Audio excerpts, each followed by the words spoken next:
Hortus Pays, c'est le jardin de l'espoir et par les temps qui courent, qui en tout cas, je trouve sont très anxiogènes, j'avais envie d'impulser quand même une note d'espoir malgré tout.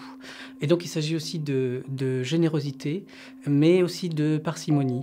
Alors Hortus Pays, c'est une sorte d'arche verte avec, la carte qui est jouée, c'est celle d'une très très grande palette végétale, une grande diversité, que ça soit à la fois des plantes indigènes, mais aussi des plantes exotiques. Cette grande diversité qui, pour moi, est déjà un élément aussi de réponse au changement de nos jardins et au changement climatique. C'est une sécurité supplémentaire.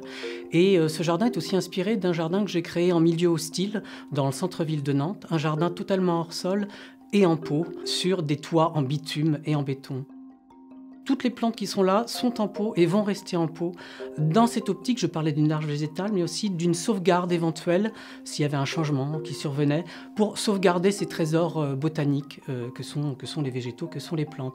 Donc ça veut dire que ce jardin, on l'installe, mais il est aussi prêt à repartir ailleurs si il y avait nécessité. Je fais quand même attention aux essences, c'est-à-dire que j'essaye d'en sélectionner qui sont plus résistantes, beaucoup moins consommatrices en eau, bien sûr.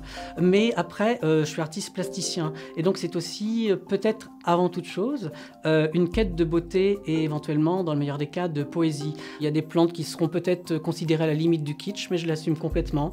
Des plantes qui ont été ringardisées, d'autres qui reviennent au goût du jour, d'autres qui viennent de surgir de telles contrées. Avec mille et une nuances de vert, bien sûr, mais aussi quelques audaces panachées, on va dire, mais aussi du pourpre, enfin des touches de couleur avec parcimonie. Et quelques fleurs. J'adore les fleurs, mais j'aime pas les gros gâteaux fleuris. Je vous avouerai que tout simplement, quand ils ressortent du jardin, ils se sentent heureux, optimistes, vivifiés, que ça leur donne de l'énergie pour essayer peut-être à leur échelle, à eux, de reproduire ça ailleurs et se dire que tout n'est pas encore perdu. Allons-y. Faisons pression sur les politiques, ceux qui peuvent influer encore plus sur les choses, mais nous-mêmes, en tant que citoyens et citoyens jardiniers, à notre petite échelle, impulser ce genre d'espoir.